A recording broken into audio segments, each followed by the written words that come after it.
Hanggang hapon. Magandang hapon naman. Saan ka ngayon, ma'am? Nandito sa Cebu. Kayo po, nasaan? Nasa Tacloban. Loban sa Cebu. Malapit ba yun? Malapit Ano? lang naman. Mindanao ako. Lang ang sasakyan mo. Yan sa Cebu. Ano, ma'am?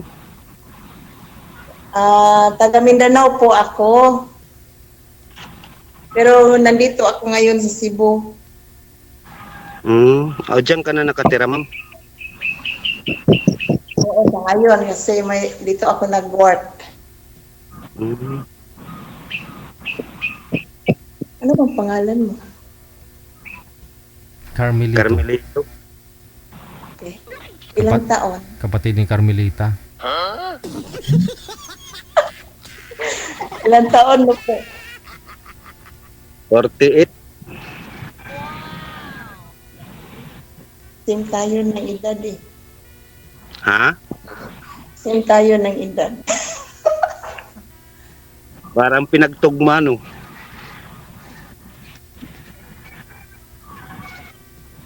Ilan ang anak mo, ma'am? Apat. Dalawa may asawa na. Yung dalawa nasa akin, nasa mama ko. Mm. Nag-aaral pa sila ngayon eh. Kayo po, may anak po ba kayo? 5, pero wala sa akin lahat. Nasa kanya. Hiwalay din. Walay. Ilang taon? Magdadalawang taon. Ano? Ako, 10 years.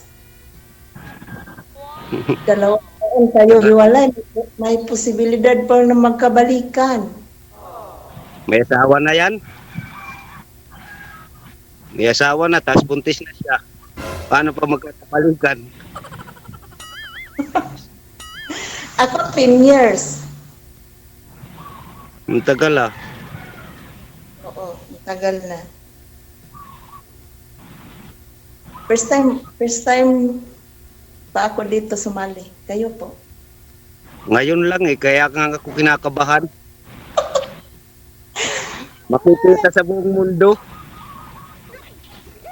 Siguro nasa ano ka sir, sa kagubatan. Narinig ko yung tunog ng ibon. Nagtago Ito ka. oh. Oo. Ano po yan? May project po kayo dyan? May ginagawa kayo? Oo, yung ano, yung may-ari nito sir, ano, San Luis, taga Bicol. Oo. Oh, tapos may engineer na humawak sa inyo. Oo, mayroon pa mataas-taas. Ilan kayo ngayon dyan? Ba't pamukhang tahimik naman yata? Malayo ako sa kanila, tumakbo ako. Wala. Baka pagdating ng engineer mamaya, sabihin ng engineer, mukhang walang output ah. Tama mo. Kinakansawang kasi nila ako. Hmm.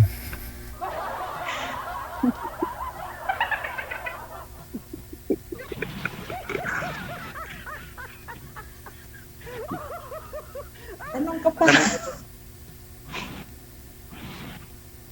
Saan ka sa Cebu, ma'am? Sa Guadalupe. Hindi ko alam yan.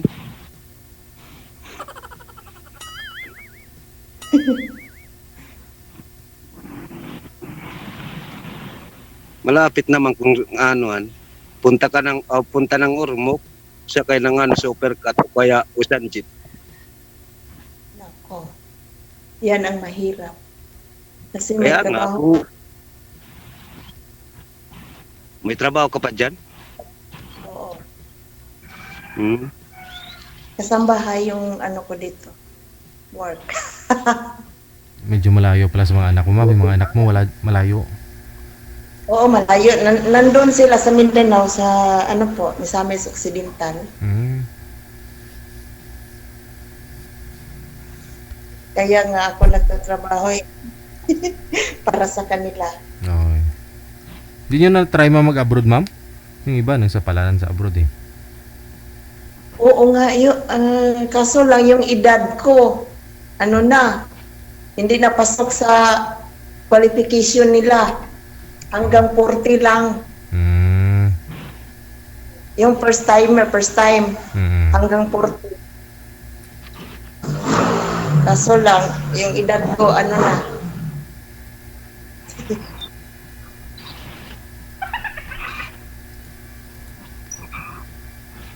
Hindi na kailangan mag-abroad yung mga mag-aasawa lang din naman sa'yo. Andyan si engineer, oh. Si Engineer Carmelito. may mahanap na sa'yo. Wala naman, walang ano ngayon. Kuya-kuy lang ngayon ang trabaho namin. Dalawang taon hiwalay. Oo. Lima anak. Ha? Lima anak. Yung anak mo. Oo. Yung sa akin, 4. 2, may asawa na. Yung Mabuti dalawa, nga sa'yo naandyan sa'yo mga bata, sa akin kahit isa wala. o lahat sa akin, nasa akin. Hindi ko pinabigay sa kanya. Kasi yung asawa ko, may ano na, may iba ng pamilya ngayon. Mm. Sa inyo, sir, di ba may buntis din naman yung asawa mo doon ngayon sa bago niya? Parang buntis. Parang malakit kasi yan. Baka tumaba lang po. Baka tumaba lang, sir. Baka Ewan ko lang, sir. Nakita ko lang sa Facebook eh. ay ganoon. Oo, kasi hindi naman ako na makag-chat sa kanya kasi tagal na ako game-block. Oo. So baka tumaba lang ah. Ilang taon na po ba si misis mo? Bata pa yon. Ano pa lang yan, na 30 City. Oh. 11 years ang gap namin yun. Bata pa nga, no? Yung mga anak po ninyo, ba't dala-dala niya? Ano yun na pinili siya Eh, na... nasa kanyang mama. Ilang taon na po ba yung mga anak mo? Mga minors pa? Oo, yung isa magdi-18 ngayon October. Oh. Yung panganay. Mm. Tapos 5 taon yung bunso. Hirap nun kapag meron na po silang may bago nang kinakasama yung asawa mo. Eh, Tiis-tiis. Yung sa akin, Tiis sa lungkot. 10 years na. Kasal kayo, ma'am?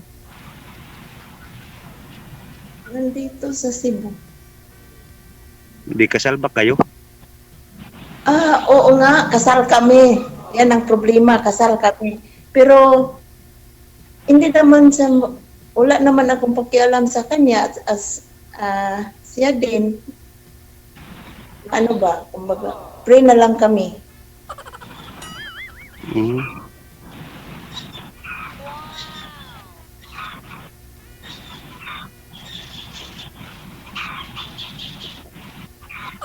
Pag mayroong makahanap ako, ipakilala ko sa kanya. Ganda. Kasi yung ano niya, babae niya, pag pumunta ako sa anak ko doon sa bahay nila, yung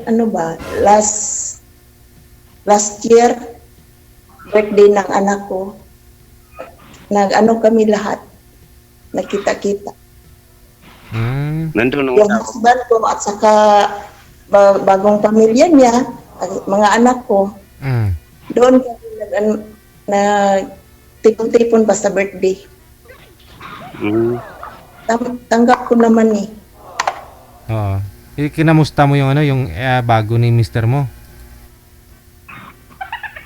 Sir? Kinamusta mo yung bago ni mister mo? Oo. Okay naman. Nandyan naman yung bagong asawa niya. Siyempre nag-usap. In-invite sa anak ko. Oo nga. Tinanong mo siya kung yummy si mister mo?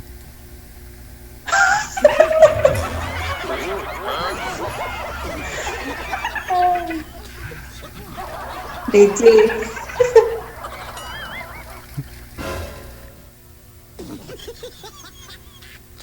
Nasa ngayon ang mga anak mo? Ha? Nasa ngayon mga anak mo? Yung dalawa? Yung dalawa sa parents ko. Yung may mga asawa na ba? Ay, yung may mga asawa, nandun sa Mindanao, sa Misamis Occidental. Hmm.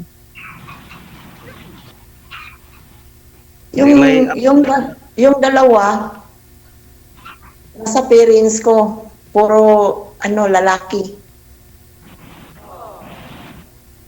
Dalawang Nag-aaral lalaki. sila. Dalawang babae. Dalawang lalaki, dalawang babae anak mo. Hindi, 3 lalaki at saka 1 babae. Hmm. Yung panganay ko babae. Yung panganay ko babae may asawa na. Yung pangalawa, lalaki, may asawa na din. Yung pangatlo at saka bunso ko, pangapat, sila na lang ang nasa akin. Hmm. Yung bunso ko, 10 years na. Bali, Malaki na pala. buntis kayo nung iniwan ka, ma'am? Or kakapanganak mo pa lang? Bagong panganak. Ay, Bagong panganak po, sir. Ano na siya, may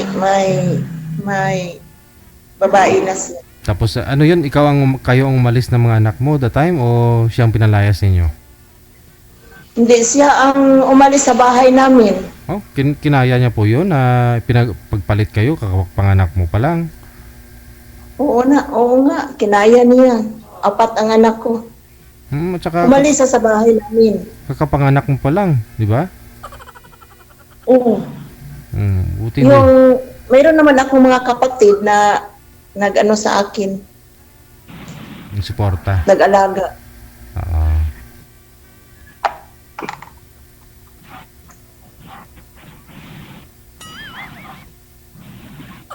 Tanong pa sir, baka dumating si engineer mamaya.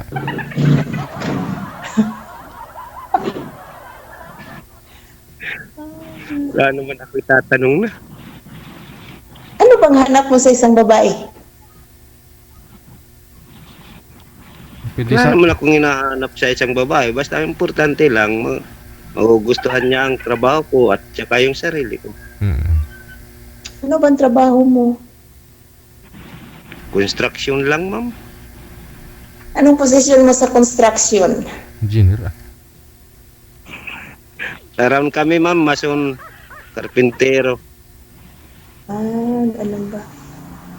Okay. At saka kung may time ma'am, nagpa-part-time mo yan si sir sa mga action movie. Oo. Siya ang nakikipagdigmaan doon, sumasakay sa kabayo. Saan yung kabayo mo sir? Pinakain mo na yung kabayo mo dyan sir? Hindi kasi, Nasa likuran niya, sir, oh. yung itong kalo na, itong sombrero ko na malapad, yung sinusuot ko kasi mainit masyado Oo. dito ngayon. Sobrang init. Baga ditong oras no? Alauna. Ayun. Hindi Mukha kayong cowboy. Hindi naman mo.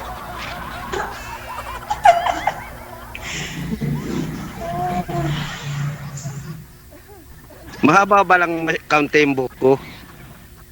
Oo nga. Awi. Ano mo nga ma'am? Iwayway mo gani ang buhok mo ma'am. Tapos baba mo, tanggalin mo yung salamin mo daw ma'am. Bakit, DJ? Tapos baba mo yung buhok mo. Ano ba yan? Oh, mahaba. Mahaba talaga. Ay, Talagang mahaba. Ay mahaba pala sir eh. Kasi kanina pag hindi mo ginanyan yung buhok mo tapos yung mata mo nakasalamin ka, ganun ka. Ano malang yung mga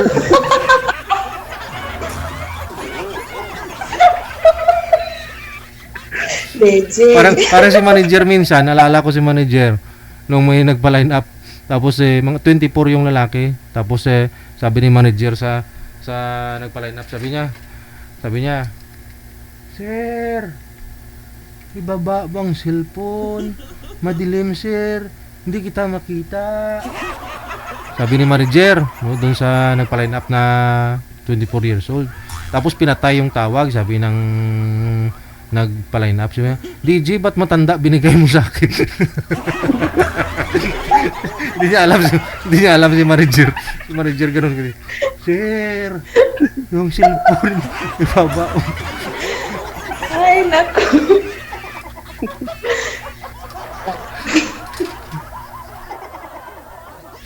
Akala niya si manager na yung kausap niya.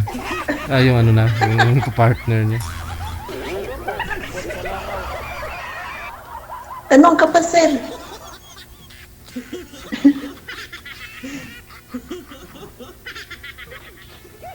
Wala naman akong matatanong na, naubos na.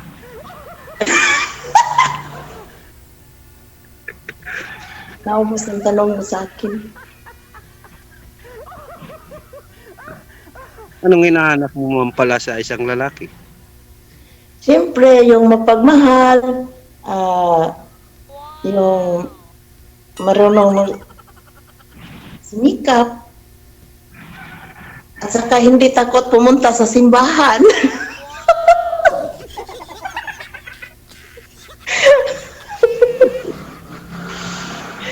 Parang may kasama akong magsisimba tuwing linggo. Yun, no. Kahit araw-arawin pa daw, ma'am. Simba. Ha? Kahit araw-arawin na magsimba. Simba. Kahit araw-arawin. Pwede naman.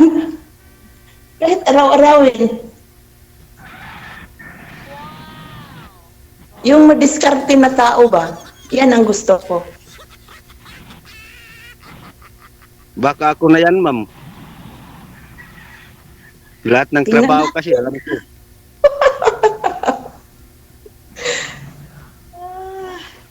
Tingnan natin.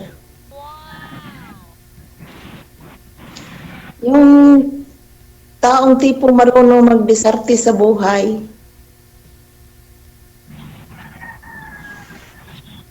Yan ang gusto ko. Kasi pag matanda na, hindi naman palagi akong magtrabaho bilang kasambahay.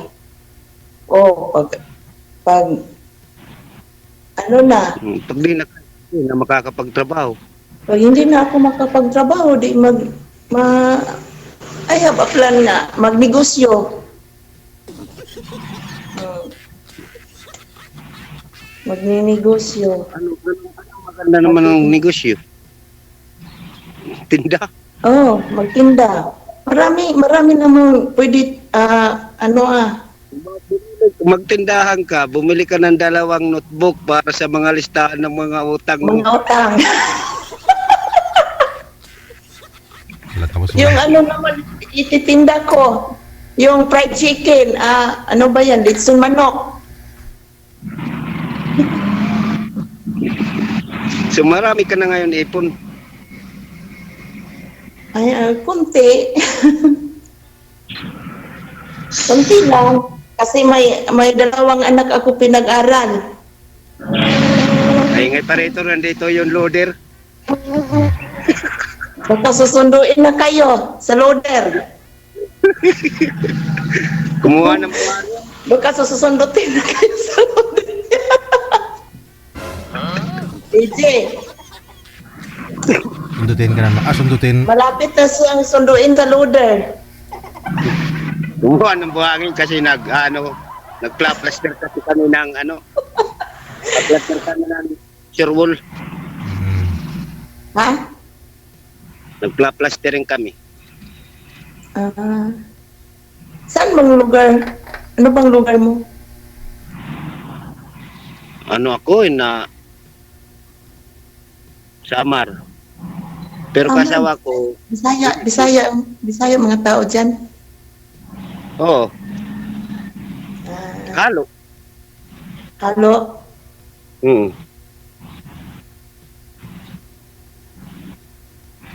Sa amin, ano ba, sikihod nun?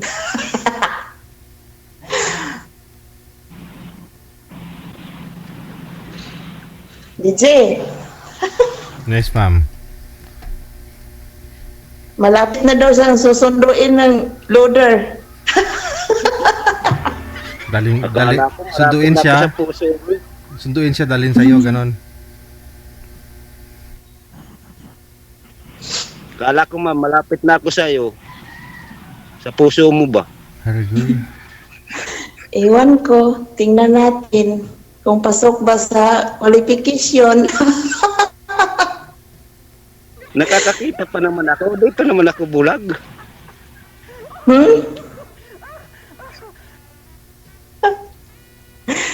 Tingnan natin, chat-chat muna tayo. Para Bigyan mo- malaman natin kung ano. Kung pasok ba sa qualification. Bigay mo na lang ba mamaya sa akin ang account mo? Ano? Yung pangalan sa Facebook mo, mamaya. Mamaya na pag ano na tayo dito. Ibigay ko.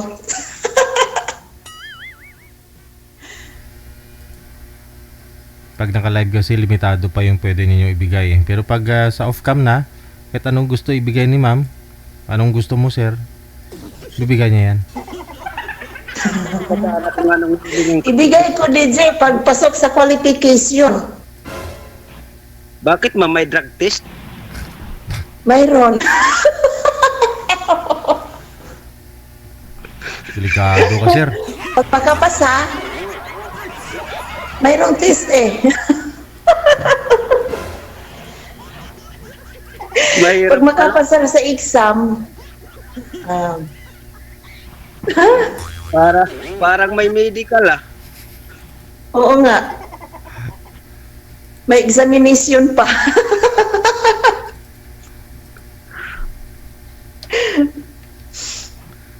Pagpasok sa pag makapasa sa exam, baka Maanuhan na ng medalya. My God, I hate sabitan ng medalya.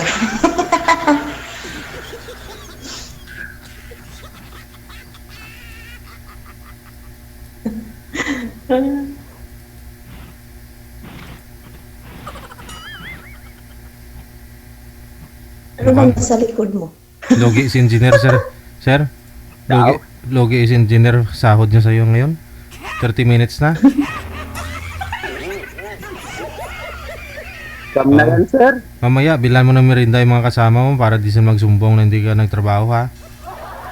Malapit na siyang susunduin, DJ. Wag naman. Bata pa si sir.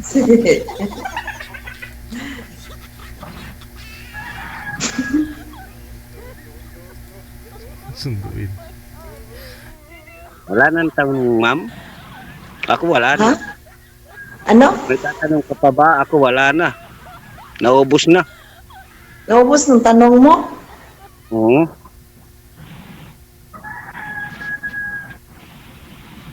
Ako din.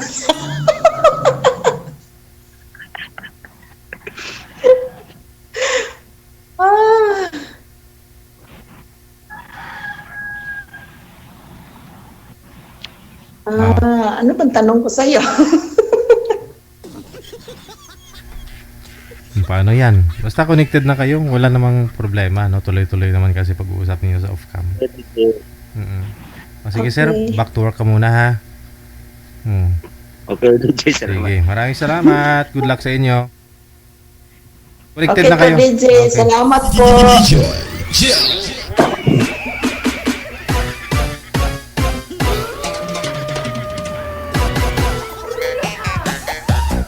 Siguro nanonood to si ma'am sa akin. Kasi tama naman talaga, no?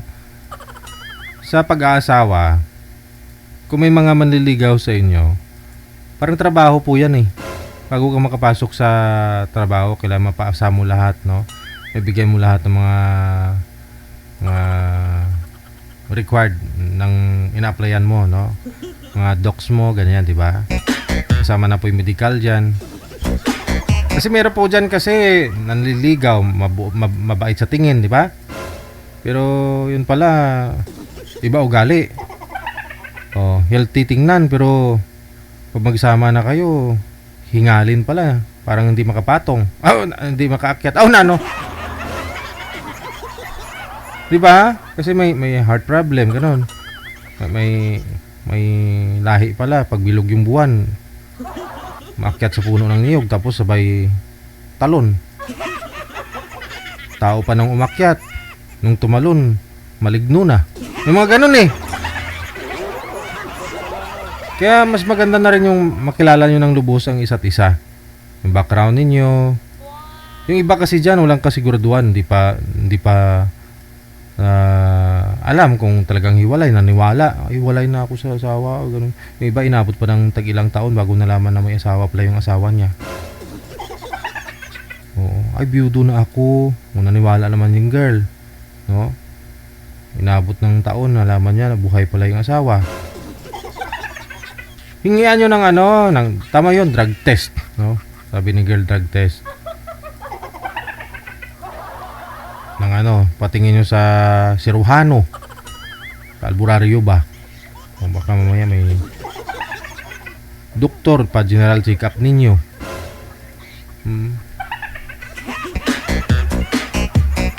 Baka mamaya mataas din yung dugo. High blood din pala. Hindi laging may pasa yung mata mo, sinusuntok ka kasi abungangira ka, ganon. Kasi irritable nga, di ba? Mataas yung sugar. O ikaw may hilig ka sa mga matatamis, mga kakanin, mga biko, ganyan. Jadi siyempre kung magluluto ka, siya naglalaway lang, di ba? Pangit yung ganun. Kasi bawal siya kumain kasi mataas nga yung sugar. Oh. Tingin ko hindi kayo magkakasundo niyan pag gano'n kasi 'di ba? Na-imagine nyo kung mangyaring mataas yung sugar, diabetico pala yung partner mo tapos ikaw gusto mong kumain na matamis kasi sweet ka. Tapos dito matayo yung niya kasi may diabetes nga. Ganun. Oo. Di ba magpunta ng abroad manager, di ba may tine-check talaga yan. O yung mga babae, pinapatuwad yan ng doktor. O, tinitingnan yan. Yung mga lalaki, ganun na rin. Pinapahubad din yan. Tinitingnan yung puwet, kung may lus-lus ba yan, may kung ano-ano. Nahawakan pa ng itlog niyan eh. O nga! Ha? Hindi naman tinitimbang ah. Titingnan lang ganun no? Hindi naman pinipitik. Nalaman nila yan kung may lus-lus eh. Nga. Pinapatuwad kayo, tinitingnan kung may mga almoranas, ganun. O nga, kasi bawal magbuhat yung may mga almoranas. Bawal yan.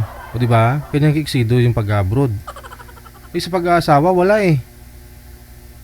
Sa pag-aasawa, ligawan ka. Kasi feeling mo, okay naman siya, ganun-ganun. Matagal ka nang walang kwan. O, pinatulan mo. Huli pagsisisi.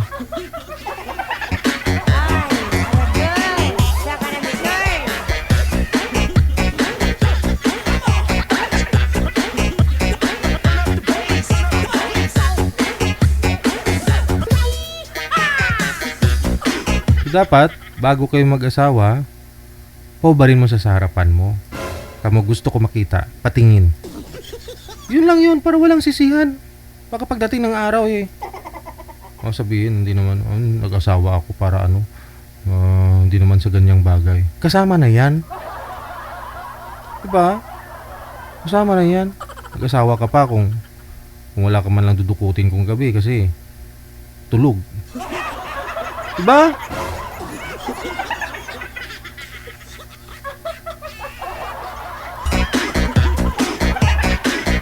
Maganda na rin kahit paano yung pagdukot mo, paghawak mo, ibiglang nabuhay. Di ba?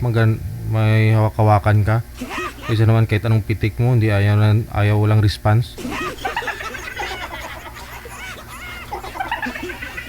Pag malamig yung panahon, at least may mahawakan nga mainit-init. Oh, pero pag tulog na yan, may sakit, may diabetes na, di wala na.